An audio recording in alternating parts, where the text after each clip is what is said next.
Thank you, board members. I think most of you know that I'm an activist.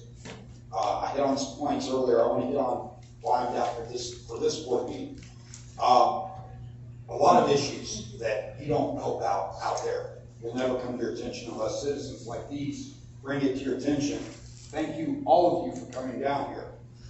When I pulled in today, 30 spots in your parking lot are blocked off. That appears to the citizen, I'm not saying it's what it is, it appears to the citizen as if we're being told we don't want you coming to these meetings.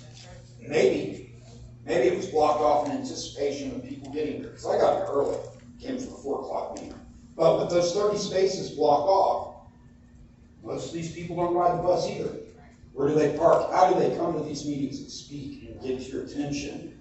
I would hope that in the future, when you do have a board meeting, keep that in consideration and perhaps have some of your employees park back through gate 14 to make more space available for the public.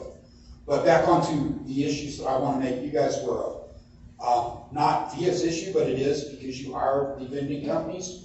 Not at all your sites where you have the vending machines that provide change for people to get on the buses. You know where I'm talking about, correct? At your transit centers, all throughout San Antonio, Tillwack, Randolph, Ingram, Crossroads, or maybe you know that as Wonderland, if anyone logging in San Antonio. These sites have change machines in them. Those change machines are very important to the citizens. You may not catch the bus. A citizen who catches the bus and puts in $2 gets nothing back. That was your decision. I believe the decision was made because there were some shifty drivers who were stealing the change vouchers. So they were ripping off the citizen that 70 cents.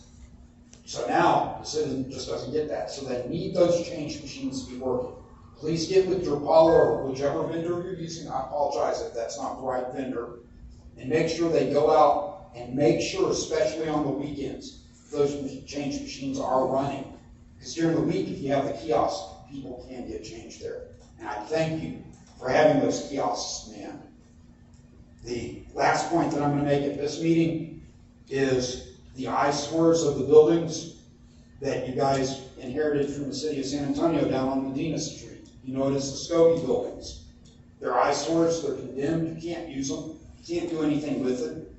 What is VIA planning to do with that property? At this point, they harbor people engaged in sex acts, drug use, other things for the homeless. And there's a huge issue with that. We pay our security and police to patrol that all the time. It's a no-win situation. It is.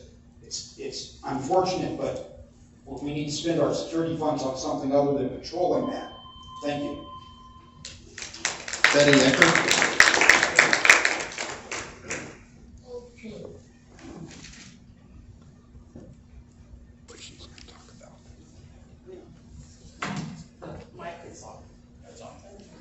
Can we make a comment? We see a lot of you on your phones and not really paying attention to what we're saying. At least that's the perception. As we common courtesy, we came out here to speak to you on behalf of something that's really important to us. So we would ask that you pay that respect to us, please. Thank you. Thank you. Thank you. Are you really going to do this? You already have all the approvals and funding you need.